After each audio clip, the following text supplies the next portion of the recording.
ఏమేం శిల్ప? పీడకలొచ్చింది, భయంగా ఉంది. నేనున్నానుగా, ఏం పర్లేదు, పడుకో.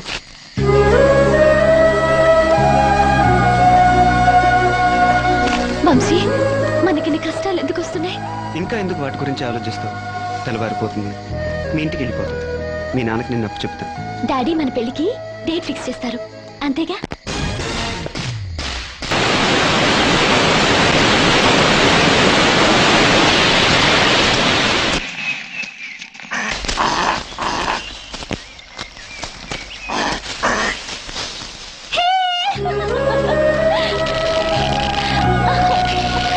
వంశీ వంశీ, నాకు అలా ఉగాలుంది, ఎక్కించవా? బ్రతికించావు, భుజం మీద ఎక్కుతాను, మోసుకెళ్ళమని లేదు. సరే ఎక్కు.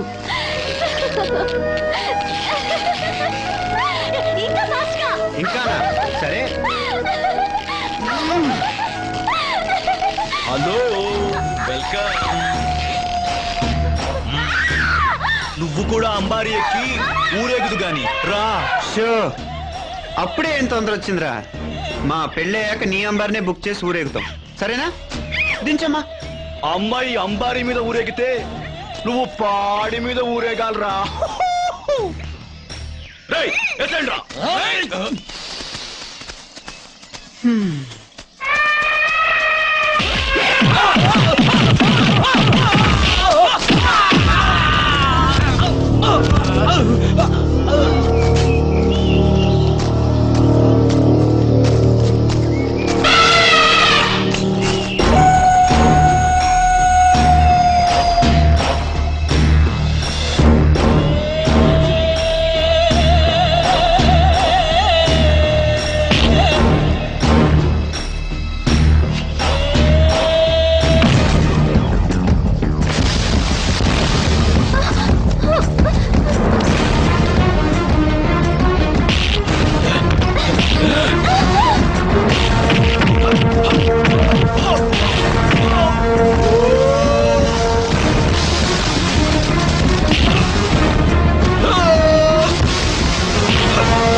ఎవడ్రా నువ్వు?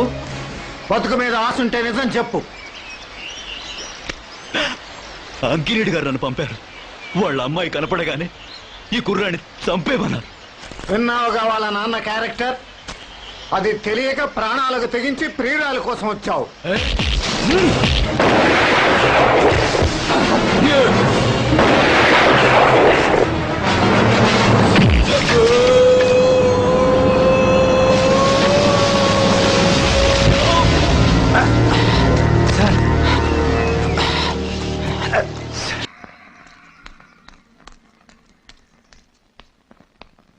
ఏంటి వంశీ, అర్జెంటుగా రమ్మని ఫోన్ చేశావు? ఎందుకని? ఏంట్రా ఆ దెబ్బలేంటి? ఏమైందిరా? అవన్నీ తర్వాత చెప్తాను, నువ్వు రామా.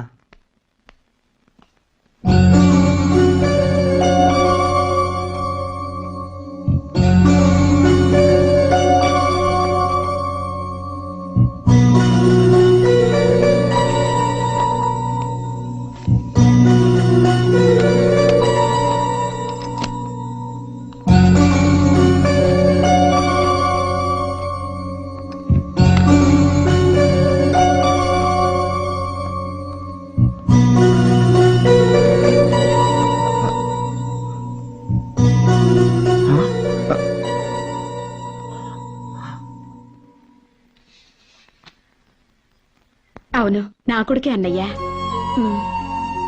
మమ్మీ, నీకేం తెలుసా? తెలుసురా, ఈయన మీ నాన్నగారి క్లోజ్ ఫ్రెండ్. మీ నాన్నగారు పోలీస్ ఆఫీసర్ గాను, అర్జున్ ఫారెస్ట్ ఆఫీసర్ గాను ఒకే చోట పనిచేసేవారు. నువ్వు కాన్వెంట్లో చదువుకోవటం వల్ల నేను పట్నంలో ఉండి అప్పుడప్పుడు వెళ్ళొచ్చేదాన్ని. స్థానిక ఎమ్మెల్యే అంకనేడుకి, అతని అన్న రామినేడికి కలప దొంగ సిద్ధప్పతో సంబంధాలుండేవి. అర్జున్ రామినేడిని అరెస్ట్ చేశాడన్న కోపంతో సిద్ధప్ప అర్జున్ భార్యని వాళ్ళ అమ్మాయిని కిడ్నాప్ చేశాడు. కాపాడటానికి వెళ్లిన మీ నాన్నగారిని సిద్ధప్ప పొట్టన పెట్టుకున్నాడు. అర్జున్ భార్యని బిడ్డని కూడా సజీవ దహనం చేశాడు. ఆ దుర్మార్గుణ్ణి అర్జున్ అరెస్ట్ చేశాడు. స్థానిక ఎంపీ, అక్కడి డీఎస్పీ కుట్ర చేసి సిద్ధప్ప పునరావాసం కోసం లొంగిపోయాడని కోర్టు నమ్మించారు. ప్రభుత్వం అతని మీద ప్రకటించిన 10 లక్షలు అతనికే ఇచ్చి మామూలు మనిషిగా బ్రతకమని కోర్టు తీర్పు చెప్పింది. జరిగిన అన్యాయానికి తెల్లపోయిన అర్జున్ తన అనుచరుడు ఫారెస్ట్ గార్డు కొండయ్య నమ్మకస్తుడని, అతనైనా నిజం చెబుతాడని నమ్మి సాక్షిగా ప్రవేశపెట్టాడు. చచ్చిపోయిన ఎస్ఐ గారి పెళ్ళాం పిల్లలు సిటీలో ఉండేవారు కదండి. అప్పటి నుంచి ఆయన ఈ ఇంటికి వచ్చి తిని తొంగునేవాడండి. వాళ్ళిద్దరికి లింక్ ఎలాగైందో తెలియదు కానీ ఆ ఎస్ఐ గారు ఈయన గారి పెళ్ళాం తగులుకున్నాడు.